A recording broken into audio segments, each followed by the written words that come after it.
Welcome to the Help Me with HIPAA podcast. My name is David Sims of HIPAA for MSPs, and joining me is Donna Grindle of Carden. Da-da-da-da. On location. Yes. Partially to Sanibel Island. Yay. Yeah. You're down there working, right? I am. It's work for me to sit on the beach. That's my plan. Yeah. Well, temperature's dropping now, though, so Only up there. only where I am.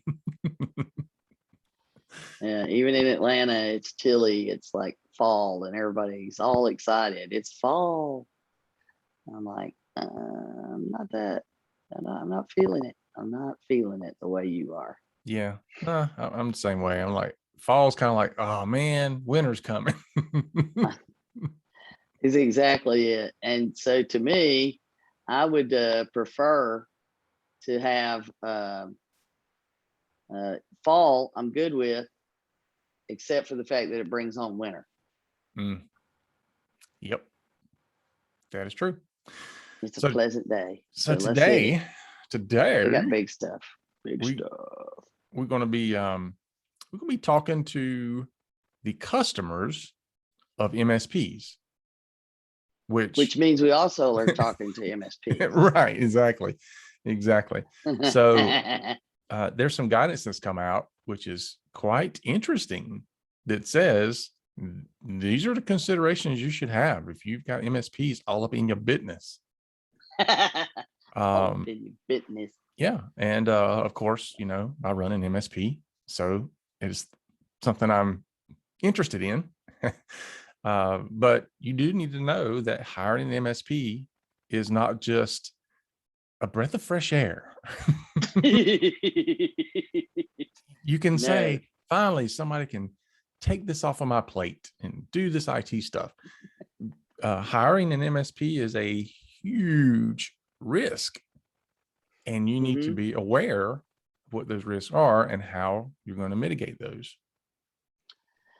And everybody on the let's say all of the peoples in the transaction need to understand that as well. Yeah. So yeah. I think it's important that MSPs understand what their clients are going to be told they should be doing. Oh, exactly. If you're an MSP and you're listening, this is the information that's going to be going out by us and many other areas. Well, it's already out there. That's why we're covering it. Exactly. Just because it's out there doesn't mean it's out there. So now we're putting it out there. Oh, okay. I got it. But I hear you. But when people start asking for this, MSP's gonna be like, what's going on? Why are people asking for this? This is proprietary information. Oh yeah, I can hear that. I hear that one right now already. Yeah, but as I'm reading through the document, I'm like, wow, this is like really vetting your vendor on steroids, but necessary. On steroids, yeah. Yeah, but necessary. I mean, it in a lot of ways, it's far beyond what we've ever thought of vetting. Yeah. At least, and that says a lot, because normally when we're vetting people, people are all mad at us for the things we're asking. And I'm like, we're not asking that much compared to what we, other people do. So get on board. Yeah. Get out.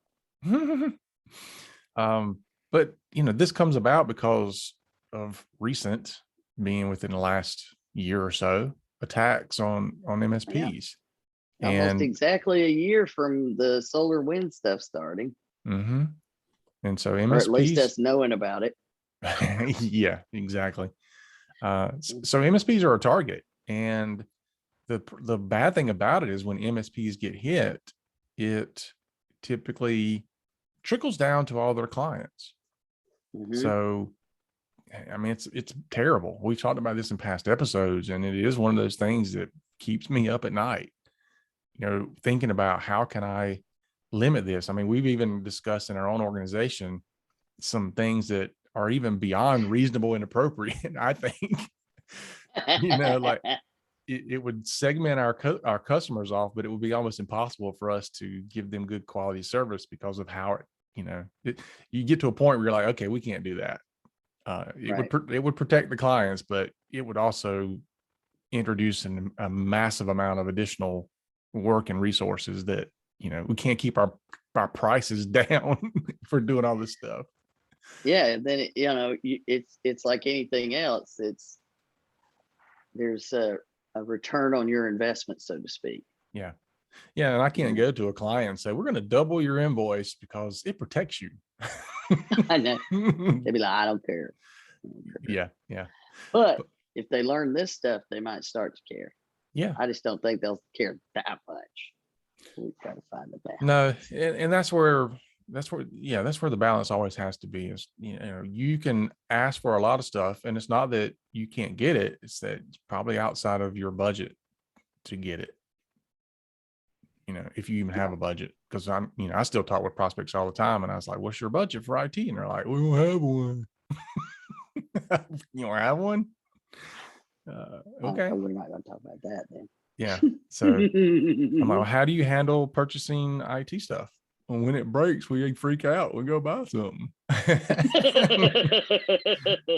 What about when you need something fixed? We call IT, and then we get a bill and we fuss about it, try to figure out how we're going to pay it. Yeah. I can't afford this. Can't you put something else? Get some duct tape. That duct tape will fix it, David. Yeah. I always love the ones. It kind of reminds me of the old car. It's like, I can't afford to buy a new car, so I'm just going to keep paying to fix this one over and over and over again. And I'm, and then it's like, okay, well, have you considered the downtime also? How much is it affecting your other business? What is the soft costs involved in this, constant throwing money at the problem instead of just, replacing it?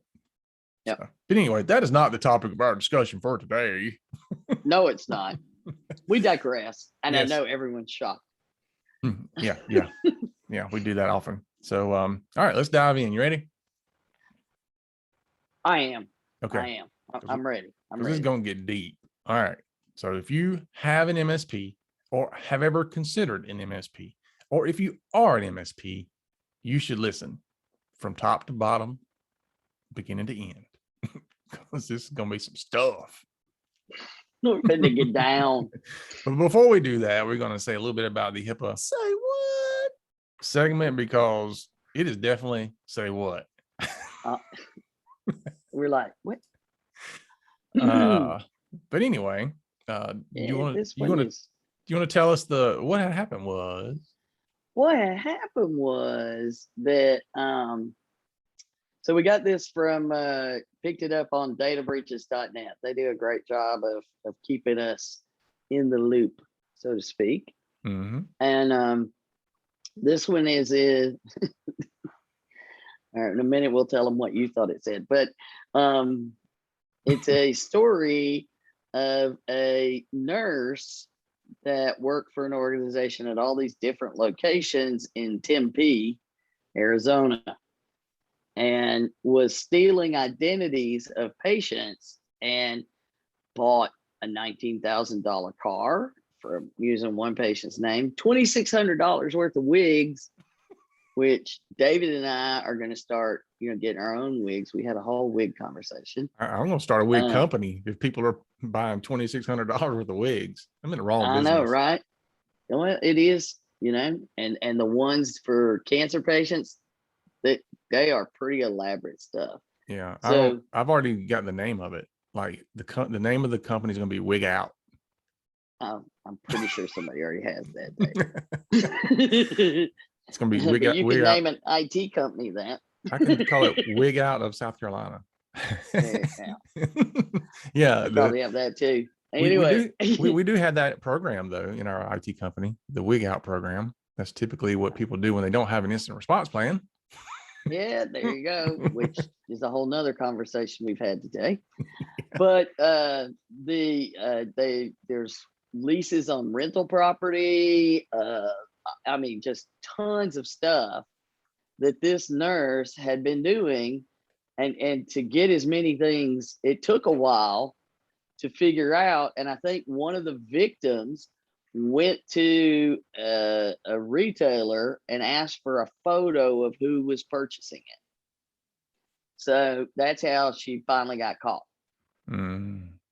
She didn't get caught by anything happening at the organization. So their insider program needs some work. And it is not the way, and it wouldn't be the first time we have organizations, practices that the FBI notifies them, law enforcement notifies them that they have an insider problem. It is not the way to learn, because it goes right. You have nothing. You don't want to learn that way. So in this particular case, I can't recall right off the top of my head how many, but let's just say they in the news in a way they don't need to be in the news and would never want to be in the news. And that is the second biggest impact. First, you've got the trust of your patients, but your overall reputation is just whacked at that point. You don't even know what your own people are doing, and they're abusing your patients. Yeah. So, and it was a rehab type facility. So, yeah, I mean, it was, you have to remember that criminals are often creative, but they make mistakes. Yeah, especially if they've not been caught for a while, they get more and more sloppy.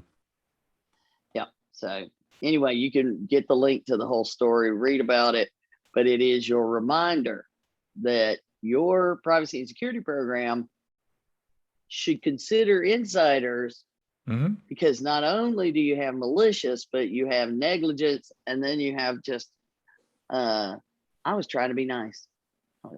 They intentionally did it because they thought it was the right thing to do, to be nice, even though it violated policy. So we've got a lot of areas to go with there. Let's don't do that no more. Yeah. And the other thing to remember is that, back to the MSP conversation, just because you have an MSP and technology in place and they're like, this is going to protect you from blah, blah, blah. Protecting you from insider threats, not usually a thing. No, it's called access abuse.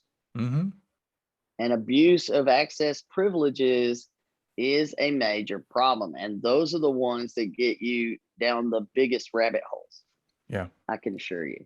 And there's very few smaller practices that really do a good job of spot checking, even, what are people doing? What are they looking at? Why are they looking at it? I mean, we still see people all the time that's like, well, we just give everybody the same username and password, right? Or everybody has access to everything. Yeah. Well, there you go. So there's our HIPAA. Hold on, I wasn't ready. Oh, you wasn't ready. See, I told you I wasn't ready. There's our HIPAA. Say what? There you go. There you go. Okay, see, look at, we're clearly out of whack with the two of us.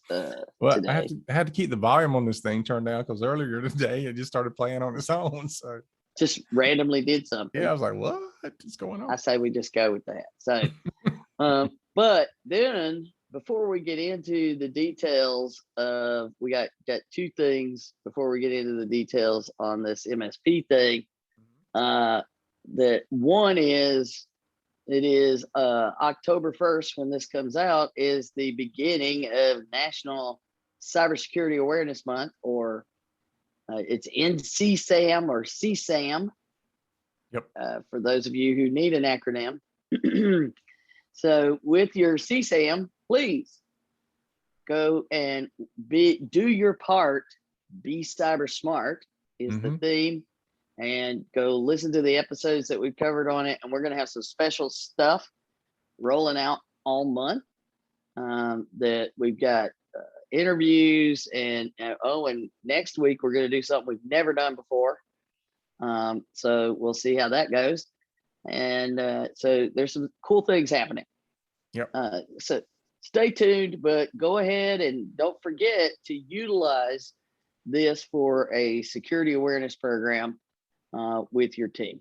Yeah, and there's tons of free resources out there. So there's presentations, there's white papers, there's posters. I mean, there's tons of stuff.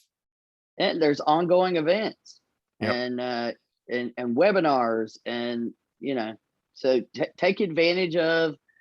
Free is good when it's this kind of free. Mm-hmm. Yeah, I've already stolen one of the presentations. So I like this one. It looks good. So anyway, check that stuff out. All right. Now, there's a document that came out, and came out from CISA. So from those of you who may not know who that is, a cybersecurity and infrastructure security agency of the Department of Homeland Security. Yes. There All those other things. But when it first came out, I was looking at it and I was like, what? Risk considerations for managed service provider customers. Yep. So, when I first saw it, I kind of left off the end of it. I'm like, oh, that's cool. Risk considerations for MSPs. No, for MSP customers. And I'm like, oh, they're talking to my customers. I need to know what they're saying to them. Yeah, that'd be helpful. Yeah. Which is the route we will take in this discussion. You are either a customer of an MSP, or you are an MSP, or you're considering being a customer of an MSP, or maybe you're considering being an MSP. Yeah, because everybody thinks that's easy. Yeah. Until they do it. But this information and all the other things with the ransomware attacks and all these things is why we have been working to develop new programs and new ways to help the industry the best we can with what we've got to work with. Mm-hmm. And keep in mind, we're not having a healthcare IT discussion here. This is all businesses. So, pay attention. It's not a healthcare or a HIPAA discussion here. Although our big announcement is primarily that. So you going to get to it now, or you want to wait? Let's wait. We'll set the stage. But okay. Yes, stay tuned. We do have a big announcement near the end. Yeah, a couple big announcements. There's actually two, but they go together. Cool. All right. Okay. So risk considerations for managed service provider customers. Go. All right. So keep in mind here that this is why you can't have the I got a guy IT. This is also to say that if you're dealing with an IT vendor or an MSP and they're saying things like, all you got to do is, I had that one earlier this week on a prospect. They were like, this other guy was like, all you got to do for HIPAA is this. I'm like, no. But so this was put together to aid organizations. This is what it says in the document, in making informed IT service decisions. The National Risk Management Center at the Department of Homeland Security, which we always say, all these things are risk management decisions, right? Yep. They developed a set of risk considerations for MSP customers. This framework, I like that, compiles information from CISA and IT and communication sector partners to provide organizations with a resource to make risk-informed decisions as they determine the best solution for their unique needs. Specifically, the framework provides organizations with considerations to incorporate into their IT management planning and best practices, as well as tools to reduce overall risk. How many times have they used the word risk? Yeah, it said this is a risk, and you need to realize that even though you're outsourcing to MSPs, you're still taking on a risk by doing it, but you are helping mitigate other risks by doing it. But you can't just count about the, oh, Yeah. well, we're mitigating others and not realize you're introducing new ones. Yeah. There's a risk at mitigating the risk. Always.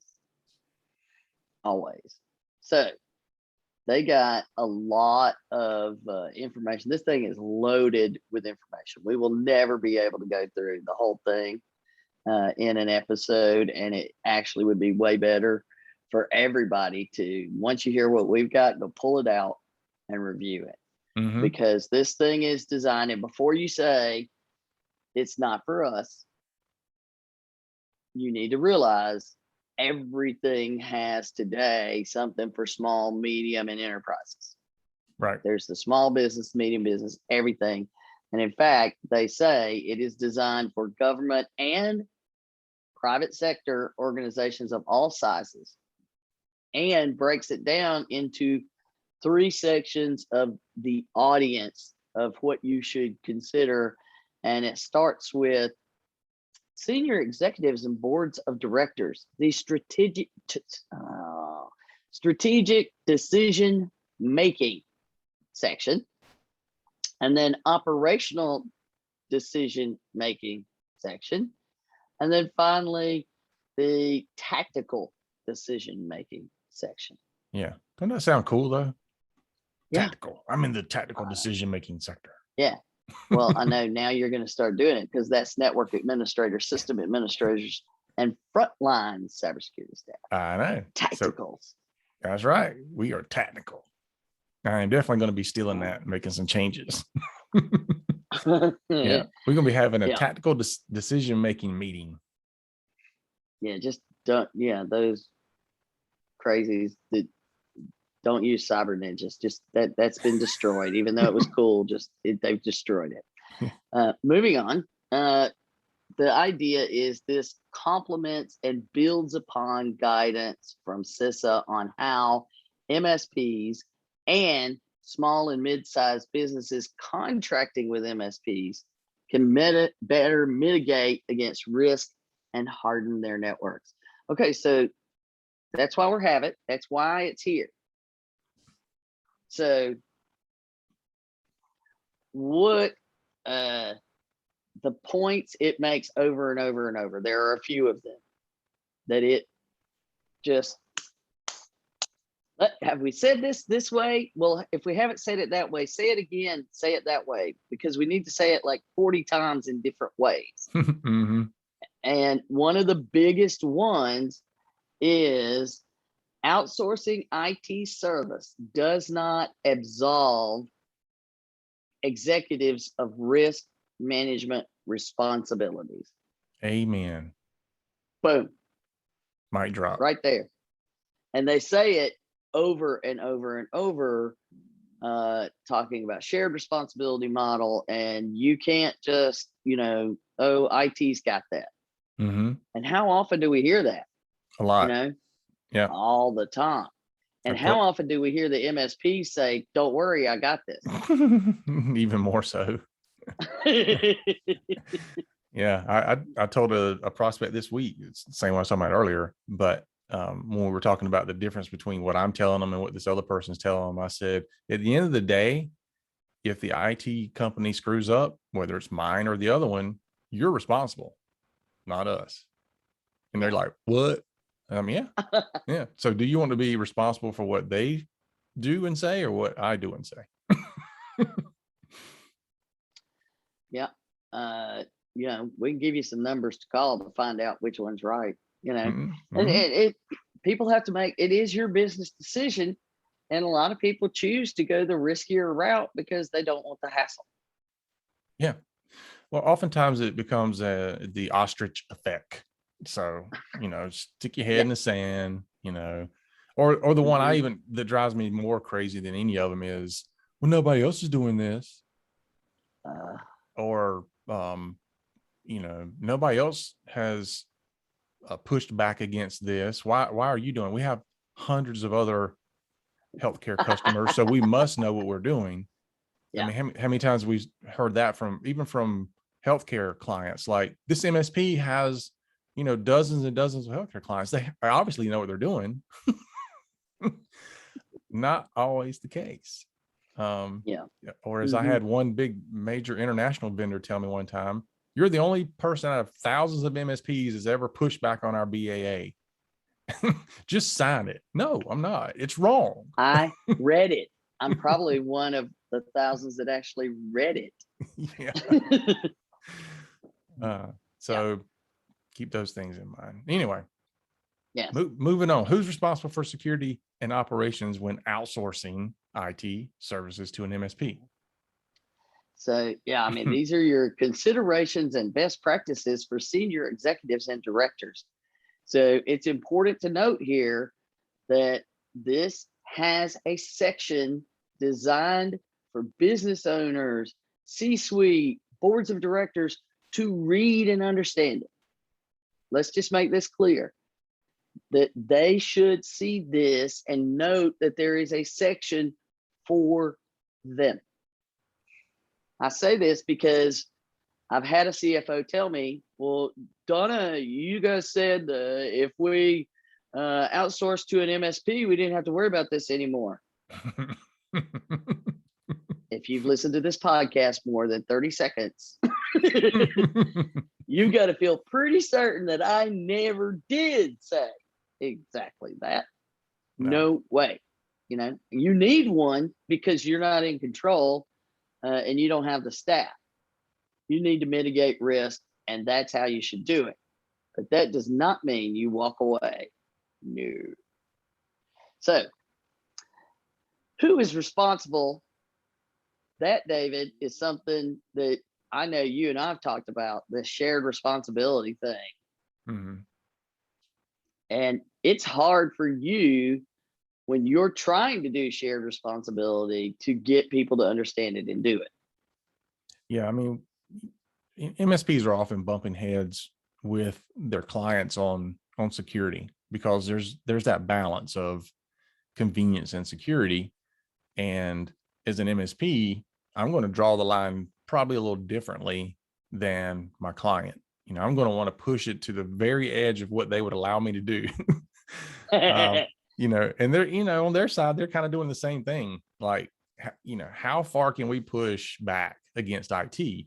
And so there's this delicate dance going back and forth. But, you know, I tell people all the time, at the end of the day, it's your business decision. You have to answer for why you're doing this. I don't have to answer for why you're doing it. You do. Mm-hmm. Yep. And when something goes wrong, you can't say, well, that's your fault, because as this section points out, organizations share in the responsibility for faults or failures that impact business operations and affect customers. And then it points out, in order to minimize such direct disruptions when outsourcing IT services, organizations can define roles and responsibilities. How about let's do that in our agreements that articulate the vendor's responsibility, the customer's responsibility, and the shared responsibility. And if you do that, you include things like who's going to apply patches, who maintains the hardware, who trains your employees. If you don't figure that out, guess what happens? The client thinks you're doing everything. And you think they're doing their part. And the final statement right here that I want to make sure, because as I mentioned, did I mention that they say it many, many ways and many times? Here's another way they say it. Ceding more responsibility to an MSP may increase cost efficiency, but could also increase risk exposure. Mm-hmm. So you don't get to just walk away. You have to consider the risk. True. Yes. And you don't want to lose visibility of what's happening. You do not abdicate all responsibility for IT by hire and MSPs. That means you have to be prepared to have more transparency. And we're going to really get into that in a minute. That'll be eye-opening to some. Yeah. Any more you want to add on that, Mr. Sims? No, it moves on into identifying critical assets that need to be protected, which starts sounding almost like a risk assessment kind of thing, right? Does. It makes that point later. Mm-hmm. So for all of you, then the next section that we're highlighting, and again, there's plenty for you to read.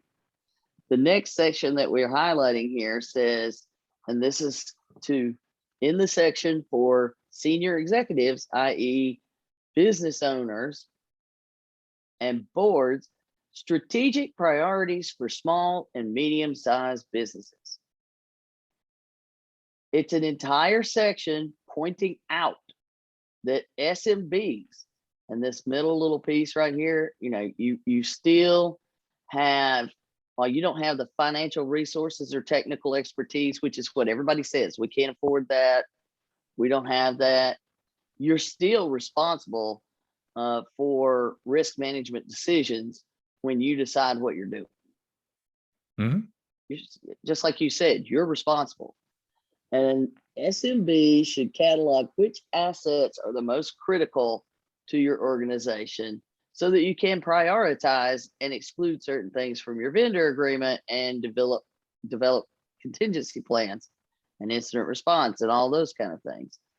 So it says you should weigh risk management decisions by determining the following factors in potential vendor agreements. And how many times do you think you sign stuff and your small businesses never ask these 3 questions? Frequently. Usually I'm the one saying, these are questions you should be asking me. Okay, which task and responsibilities will the MSP take on? Yep. One of the big things there is things like disaster recovery. How much of disaster, what incident response? Are you responsible for all incident response? Because I know that you're keenly aware right now that small businesses often don't have an incident response plan. Mm-hmm. Which will the SMB continue to execute, meaning the other tasks and responsibilities, and which tasks and responsibilities are shared? And this is all about simply setting expectations. Yes, indeed, my friend. So this is in the next piece is the operational decision making. So how is this actually going to happen? It makes a point here again for smaller organizations or those without staff dedicated specifically to these type functions. An enterprise risk management plan should account for each of these requirements as part of an integrated approach to risk management at whatever scale is appropriate. It doesn't say don't have one. No.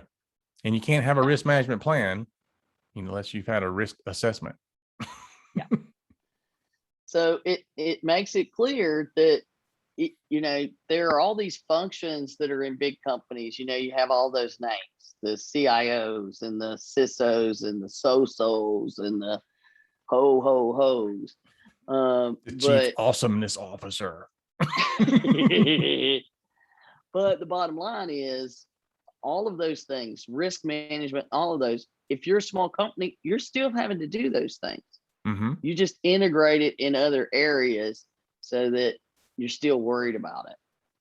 And so then it gives you what you should, and this I think is absolutely key to this whole guide for both understanding it as the customer, but I think actually more importantly, MSPs understanding it. You can, offer your thoughts on that. Organizations can also require self-attestation from MSPs to validate the use of industry standards and best practices maintained by continuous monitoring processes and tools, meaning the MSPs are monitoring themselves. Mm-hmm. Number one. But then it goes, what should an MSP provide to an organization in advance of contract award? And it's clearly defining all of these things, but the following elements from any potential MSP prior to signing is what they recommend. And there's a long list. Yep. Hit the highlights that got your attention, David. So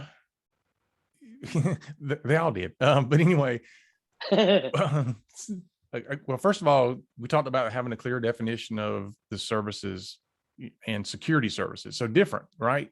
We not just what are we supporting, but what are we providing as far as security services? That should be standard, but there should be a clear delineation of those two things. Wait, so you're saying IT is not security and security is not IT? Correct. I mean, we don't even. Maybe we should do an episode on that. We don't even sell it that way.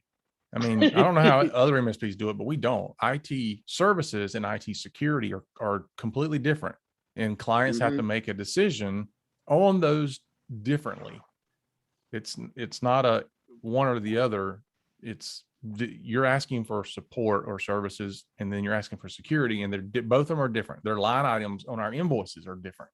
So we completely separate them from the beginning. The other thing is, if you don't see it separated, should you ask? Oh, absolutely, you should ask. Absolutely, you should. Don't assume. No. So here's a good one: detailed guidelines for incident management, including the MSP's incident response responsibilities, warranty information, compensation for service outages. What? And plan to provide continuous support during a service outage. All righty. So, again, what is the MSP going to do when an incident happens? Now, what it doesn't necessarily say, and Donna, maybe you know, but are they talking about an incident where it happens to the MSP or an incident where it happens to the client? I think that the biggest thing is both, but a lot of this in here is about service outages. So it could be whatever service you're supplying. If it's not available, you need to know what's going to happen. Yeah, so that's the way I read it. Like, this is an incident that happens to the MSP, not to the MSP client, because as we both know, you have to have some level of incident response planning for your client. Yes. Yes. So they should have an incident response plan. What are they going to do if they have service outages? And then if they do have service outages, is there compensation for that? Which, that's a tough discussion, because, I mean, if your email goes down and I'm reselling you Microsoft 365, am I going to give you a break on your invoice because it went down for a few hours? Microsoft ain't giving you one. Yeah. I mean, the answer to that for me is no. If there's something else that, that is within our control and you're down and it's a considerable period of time, weeks, then yeah, we'll have a conversation about it. But otherwise, no. But you need to know that it's not a bad thing to ask. All right. So another one, remediation acceptance criteria that define the steps the MSP will take to mitigate known risks. So that's a pretty good one to get into. Like, what are you going to do? First of all, how are you even keeping up with what the known risks are? Well, that gets into the things that we talked about being part of information sharing and all of that kind of stuff, which is a whole nother topic. Yeah. I mean, it gets into a deeper dive into risk management and vulnerability management and things like that. And it's a lot of MSPs are just kind of getting into that vulnerability management and things like that. So definitely a good conversation to have. And here's the interesting one: a software bill of materials or similar verification of the security of any software the MSP will use to provide its services. So you need to have proof that all these things you're putting on the customer systems, security software, RMM tools, remote access tools, you need to have verification of the security of that software. Yes. And this is going to become a bigger, this is coming down the pike. I can tell you, this software bill of materials, a lot of people are pushing for it, so that if you see that there is a major problem with a certain application, you don't even know that that's on your systems. Mm-hmm. So many people had no idea they used SolarWinds, and that they may have had the things that are in some of the applications that they use. These, hey, we buy this component from so and so, and it's incorporated. We don't tell you about it. Yeah.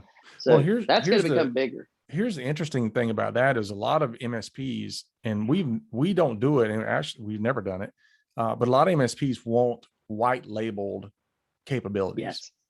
And we've never went down that path. I've always said, I want the client to know exactly what's on their system. I don't want to hide behind, and it's not hiding behind. It's basically saying I want to be able to take this service, but brand it as if I'm the one that's creating it and delivering it and all that. I've always taken the standpoint of, if I want the vendor to be upfront, I'm just providing this thing from this vendor and I'm managing it and supporting it and all that.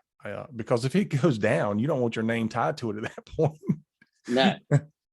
So I'm not a big, but it is important. So I'm not a big proponent of white labeling, honestly. So I don't care if it has it or not. The other thing too is some MSPs are going to be like, oh, I don't want to tell you all the software we put on there because it's our secret sauce and our security stack. We don't want to tell people, which I think is kind of absurd, because there's only so many variations of a security stack in our industry. So chances are other people are using. Come on, you get in the corner and go, it's my precious. Yeah, all the time. I know. There's some of us that have things that others don't have, but for the most part, we're all using the same stuff to a degree. Now there are different levels. Like there's the entry level stuff, and then there's a little bit better and a little bit better. But there's no secrets. Like people, these vendors are out there trying to get every MSP to do business with them. There's no secret that there's some piece of software that's a silver bullet. It's not. No. And the more that you think that, if you're thinking that, then that only means you're in more trouble than you thought. Yeah. So, it shouldn't be a big deal what you use. But anyway, statement from the MSP on how data from different clients is going to be segmented or separated on the MSP's network, which this is like one of those things where I'm shaking my head and like, there is going to be no data from the client on my network, period. Right. But it's not doing it. But I have vendors that I resell their services that do have client data, and I need to understand how they're dealing with this. So, backup vendors and such. Which then takes you to the documentation of vetting of employees, including subcontractors and independent consultants, to minimize risk of intellectual property theft, manipulations, and operational disruptions. So this next one here, direct access to security logging information, network intrusion detection, and anomaly analysis data telemetry from all systems managed by the MSP. I don't know, man. I don't know. I don't disagree with it at all. I just think, first of all, some systems don't allow for that. Like some of the systems I have don't allow me to give customers access to it. Now there are other things out there that grab all of this. Like, for example, I could put a SIM in place and say, here's your SIM, we're dumping all these logs into, but that ain't cheap, baby. Yeah. And so there's some of these that, as it mentions repeatedly, that you make decisions as a small business. Does it really matter to you? Yeah. How much will it mitigate your risk?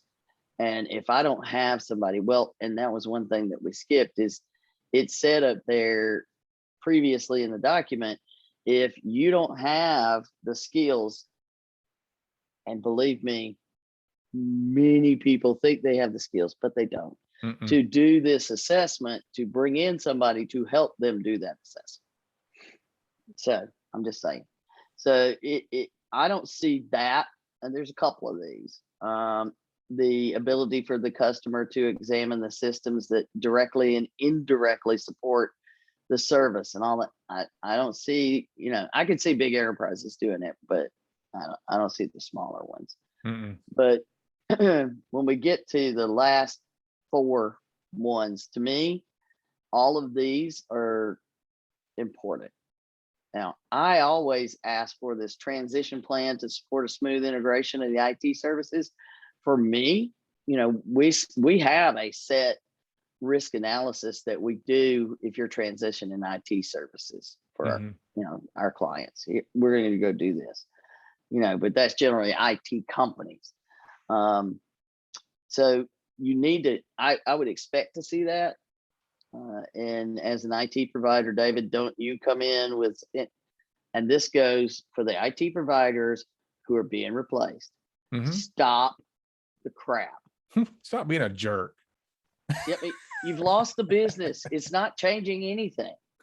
No, it's and, funny because we've had a few times when we've been replaced, and sometimes, like for example, we had it happen during 2020 because some companies were downsizing to the point where they just weren't a good fit for us anymore, and so we were transitioning not to another MSP, but to somebody on site.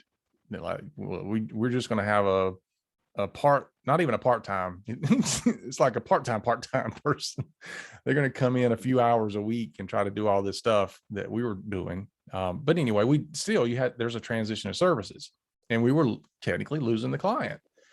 But whether it's that or whether it's another MSP, my thing is, let's sit down and go over it and make sure everybody's on the same page and that we're giving you everything you need. I'm not going to be holding anybody hostage. I'm not going to be a jerk to the incoming MSP. It's not their fault that I'm losing the business at all. In fact, well, you could perceive it that way, but it doesn't matter. Yeah, I mean, even if they came in and stole the customer out from under me, it's not their fault. They're just doing what they're doing. It's my fault for not supplying to the needs of the client. They obviously thought that going with another MSP was a better option for whatever reason. Maybe it's pricing, maybe it's service, maybe it's because so-and-so's best friend and or whatever. I mean, in the past, we've lost clients for that because the owner's best friend decided to open an IT company. No, what are you going to do? You can't do anything about that. No, what are you going to do? You just got to go with it. So yeah, transition should be smooth. I remember back in the day when I was the VP of a software company, and I mean, I've always functioned this way. And I would have people come to me and say, well, such and such client is asking for this, and it's odd. This just doesn't make sense what they're asking us to do. And I look at it, and they're trying to not tell you, that whole thing about tell me you're leaving, but don't tell me you're leaving kind of thing, because they were trying to get their data without telling us. And I just call them up and say, look, if you're leaving, just ask me for your data. Let's don't play games. And that the number of times people are shocked, I'm going to do what's right for the client. That's it.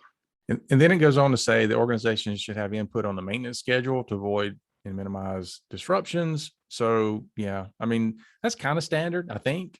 We're always asking clients, is there a better time for patching, or especially some of the backups, depending on what they are. Because otherwise, they suck up all the bandwidth. But I've had people come in and, well, we only work, we don't work on the weekends, so we have to have you down on Friday to install things. I mean, we've seen that occur, and I'm like, and you were okay with this? One of the reasons I got out of IT is, everybody expected you, when you do this work, they expect you to be available when they're working. And then anything that would impact their work, they expect you to do that after hours or on the weekend. So then you're supposed to work, 7 days a week, the 24/7, 365. And that's just, what you're going to deal with. And if you choose not to, so yeah, I do know that happens. just do like we do, and we don't provide after hour support by standards, but if you want it, we'll do it. But there's a cost to it. Yeah. So it's just because we want people to really consider whether it's necessary. Yeah. Because Otherwise, it gets abused. Yeah. Otherwise, people are like, yeah, do everything after hours. Like, no. All right. So then the next one here, now this one right here, dude, documentation of the MSP's financial health, performance record for other clients, and disclosure of any previous legal issues. So yeah. I'm like, wow. I mean, I don't have a problem with any of these, but wow.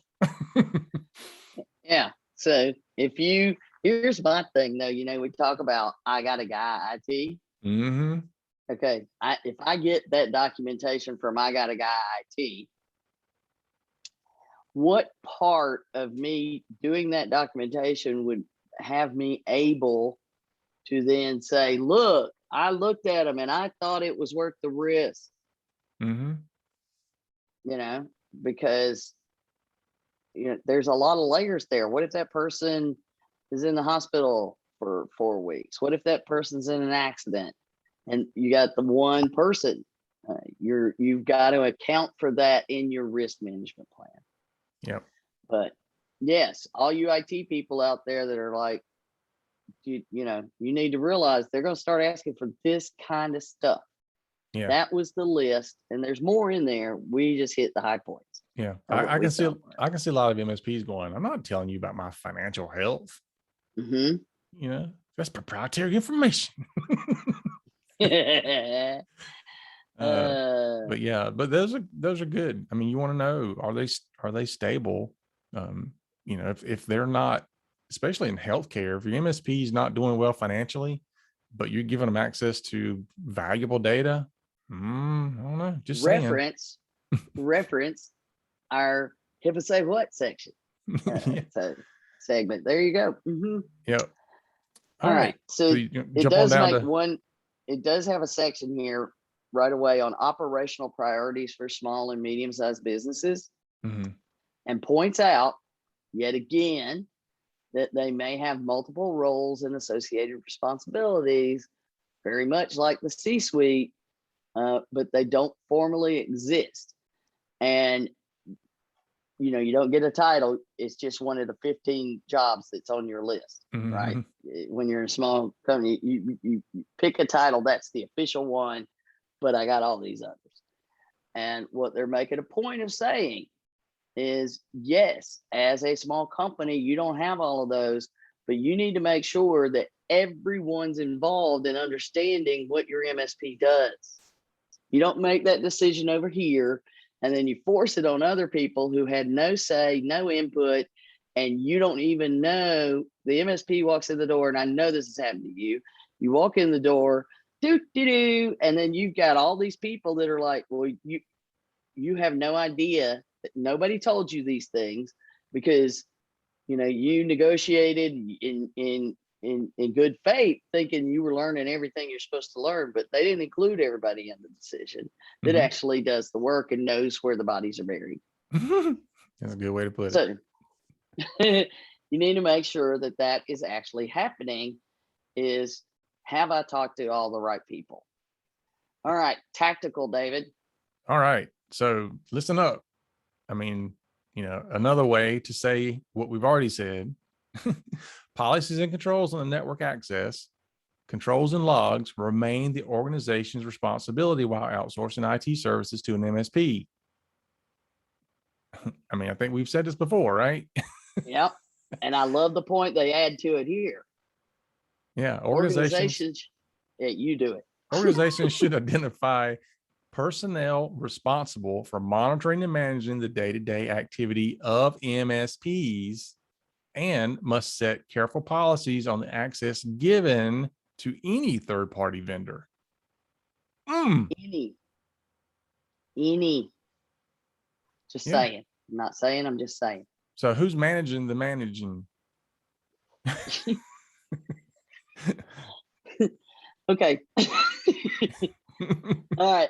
Then it gets into the considerations and best practices for tactical folks that we talked about later, or earlier rather, and what network and system level access are appropriate for third party service providers. Yeah, no. It's suggesting this, and I know you were like, as soon as I read this, I was like, can't wait to hear what he says about that. Yeah. So You go ahead now. Yeah, MSPs, listen to this now, because somebody's going to ask you about it. The principle of least privilege to any MSP or affiliated subcontractor and assign only the minimum necessary rights for the shortest necessary duration. Yeah, he said that. You can go read it for yourself. Yeah. Now MSPs are He listening, said that. going, "What? Wait a minute. We have like admin access all the time. So you're saying that we shouldn't have admin access, or if we do, it should be temporarily and only for necessary duration." Yes, that's Yes. what it's saying.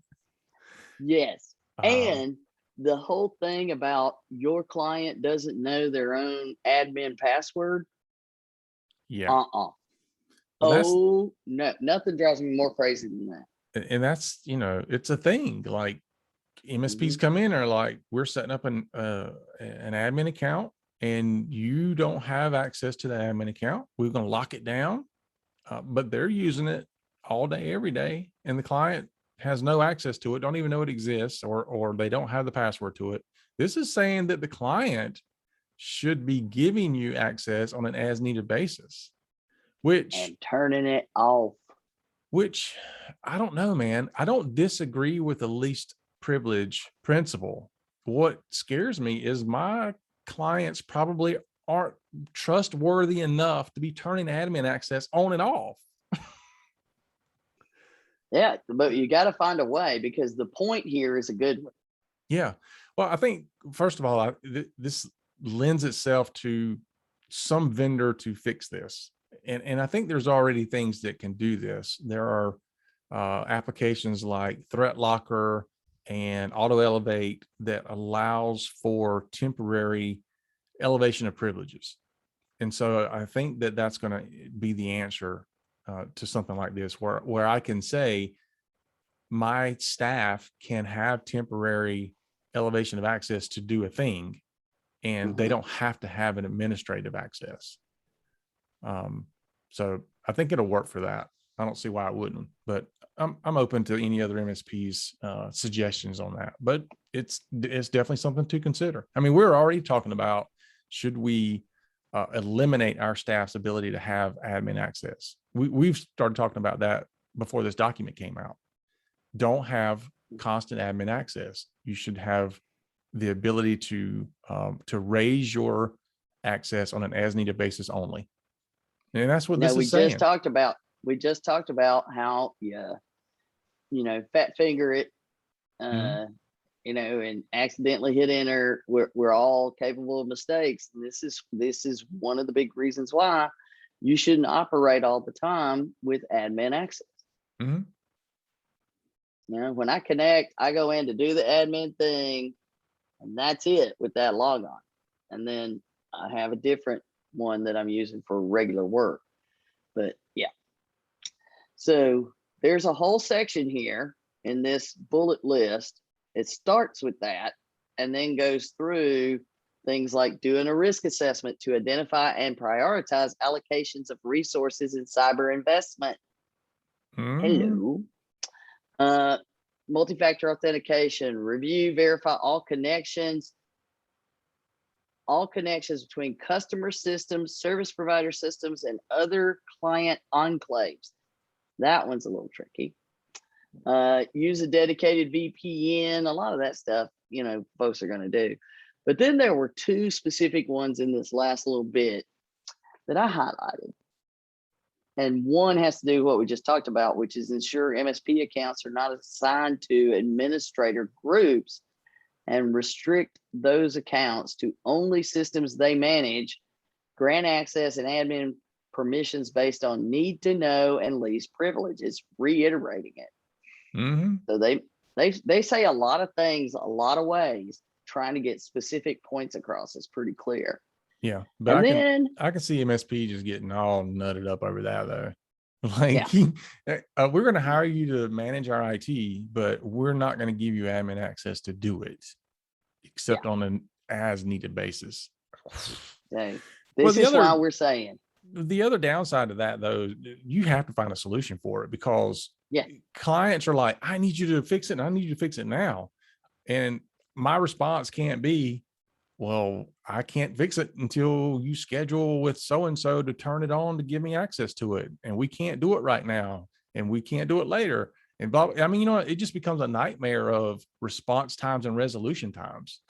Yeah, absolutely. So what we have to do is find a way to get a happy medium. We have to find tools, solutions, agreements, something, so that you're not unfettered admin access to everybody that works for the IT company all the time. Because, come on, I mean, that's not good either. We know that. I mean, that makes complete sense to say that that's really not a good idea. Yeah. Well, that's like even the remote access. Should you have the ability to have unattended remote access? I don't know that that's even in here, but that's something to consider. Should somebody on the other end be letting the MSP in when they need remote access? Yeah. And then on the flip side of that, I want you to do that while I'm not working. Oh yeah, I'm going to lunch. Take care of it. By the way, it's not logged in. But yeah. Okay.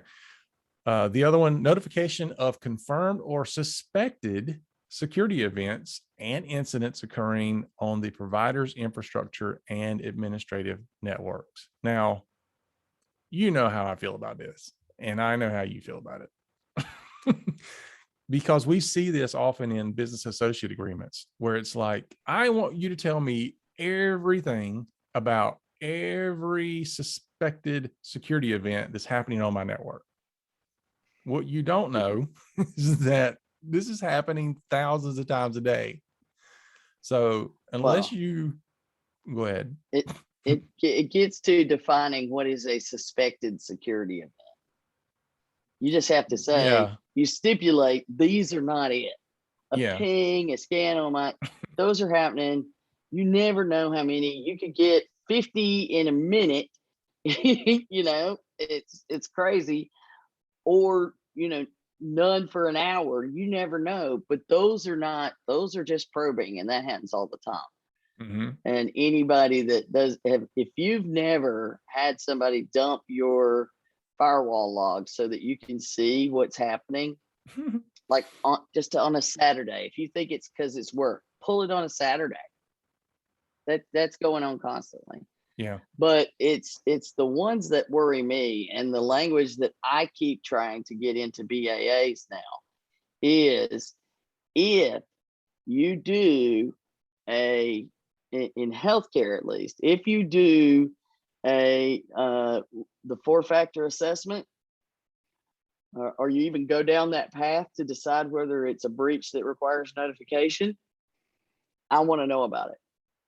I want to know that you decided it didn't, because that you suspected there was a security event. You confirmed there was one enough to go down that path. And there's so many that the BAA just says, only tell me if you decide there is one. We both know what that means. And so that's that line. Now, it's easy to do in healthcare. It's not as easy to do otherwise. But of that suspected security event, oh yeah, you've got to stipulate. Don't start throwing all that crap at me and being a jerk. But on the flip side of that, don't go making your own decisions about my data and have a little wacky kind of gray area decision process. Yeah. So there you go. And just to wrap up the document some, they do talk about how organizations should incorporate the vendors within the incident response and business continuity planning. What? Incorporate the vendors in planning? Wow. We've never said that before. Only all the time. And I like the last little part here is talking about tactical priorities for small and medium sized businesses. And it reiterates again, if you outsource IT requirements to MSPs to achieve efficiency and cost savings, it does not completely allow you to delegate the responsibility of things. Okay, so in other words, you're still liable. All right. It says cannot completely delegate responsibility to vendor. There you go. And so also outsourcing IT services to an MSP, you should maintain full control of access to your network and your systems, and maintain awareness of the vendor's access by setting clear policies agreed upon by the vendor. You should also maintain logs of all MSP activity and have off-site backups of all critical data separate from the MSP's backups. Wow. Bam. Mm-hmm.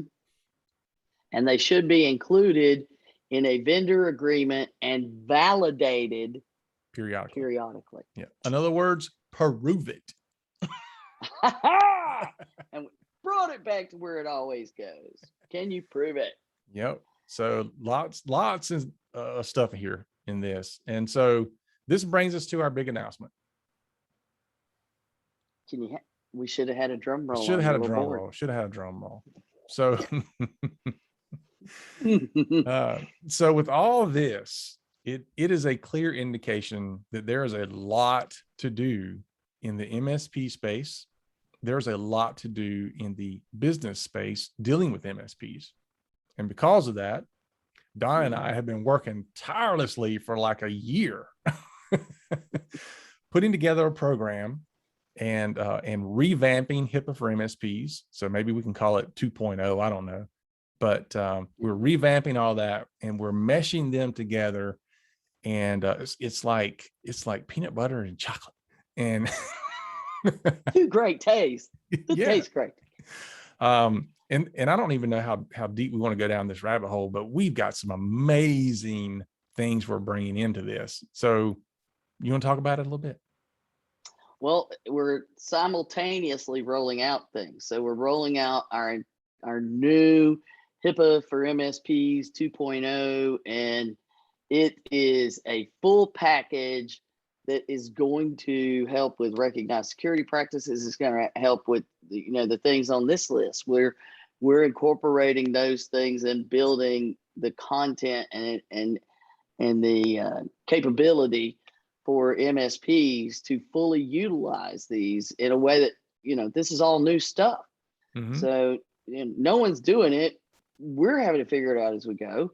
But through the work that we have on the 405D committee, the work that we do with our own clients and the organizations that we work with, we've got a ton of information, and we're trying to find ways to best package it. And that's what we're up to. And we're always going to tweak and everything. But one of the key elements that we're including that's part of HIPAA for MSPs that's never been part of it, well, there's several that have never been part of it before, is we're also announcing the new Cardin Club membership program. So there's, we call it the All-Star membership level is included with the HIPAA for MSPs subscription. Mm-hmm. And the Cardin Club All-Stars, what that is a package that includes training and reference material, a wiki for Q&A, a forum to discuss the different topics and participate with your clients who can also be HIPAA for MSP. Your HIPAA for MSPs that includes All-Stars, your clients could be part of All-Stars. Mm-hmm. Now, it's not a sales thing. No sales allowed. This is not what it's about. This is about getting proper information to the people that need it. So the Cardin Club All-Stars is designed that if you are responsible for privacy and security in any way, shape, or form, if you need information, it should be under the Cardin Club All-Star community site. Either there's training you need, reference to documents, articles, advice, it's going to be in that community. And if it's not there, we'll go get it and put it in there so that it is all in one place so that you're not looking for, well, where's the 405D stuff? Where's the NIST stuff? Where's the HHS stuff? How do I know what this term means? How is this interpreted? What happens when this happens? All of that, you go there to get those answers. So that if there's a question, we got the stored wiki with the Q&As in there, and all kinds of access to our audio and video content, which we've never had before. So that if you want to find an episode or a webinar or part of the courses that come with the All-Star program, you do a search and it will find the audio and video content and take you directly to that spot in the episodes. So there are so many other things, but it'll all be out there and available on our websites, and there'll be links tied to from announcements on the Help Me with HIPAA website. So look for the information. It is all starting, and we are rolling it out to celebrate National Cybersecurity Awareness Month. Do your part. Be cyber smart. Be cyber smart. So in addition to all that she's talked about, on the HIPAA for MSP side, think about this. This is the only resource out there that takes you and your clients and puts them in the same area. So they can be working on their compliance, you're working on your stuff, and then there's a section where everybody can kind of get together.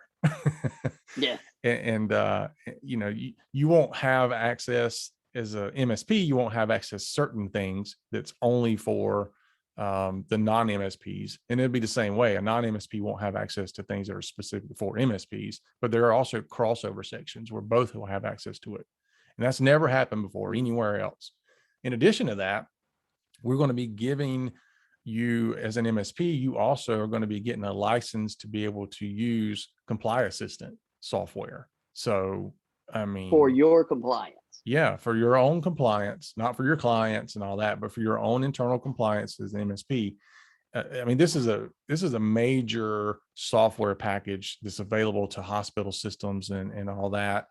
And it's not one of those things where Donna was like, we should build our own like some of these other companies do. Dude, we went out and found the best of the best, and we're bringing it in. And then lastly, we have partnered with a healthcare accreditation organization, and we've built a MSP specific HIPAA program that they have vetted, and they're creating a test around, and they are going to be giving the HIPAA for MSP folks a test on that course material. And if you pass, they will give you an accreditation to say you are a certified HIPAA managed service provider. The CHMSP seal would be yours. And it's third party. Third party. We are the only people out there. Okay. The only people that have a third party healthcare accreditation organization that's doing this. Not we created it and we're vetting it and we're giving you this seal to put on your site and all that. No, a third party. So I'm super excited about that. So there's so many things here that nobody else is doing. And it is proof that we are not creating something for the minimum service providers out there. Okay. If that's you, go somewhere else. It's not for you. This is for the people that want to knock it out of the park and blow you out of the water and do things right. Yes. And we want to be able to continue rolling out more and more features. So we keep waiting until it's perfect, and everybody knows that perfect is the enemy of done. And so we are absolutely not perfect, but we're never going to have everything we want. But we've got to start getting access to people because these things are happening and people need help. And as a MSP, they turn to you for help.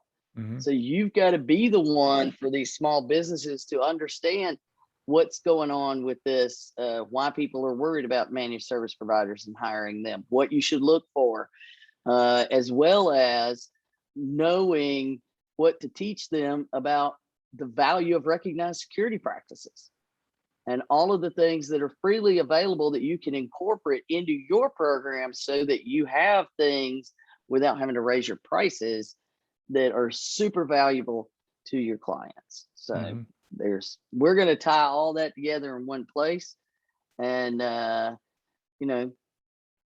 fingers crossed, we're going to knock it out of the park. Oh yeah, no doubt. Every time. So if you're an MSP and you want to know more, go to HIPAA4MSPs.com. Even if you misspell it, you'll get there. How about that? HIPAA4MSPs.com for that. And if you want to know more about the Cardin side, where should they go, Donna?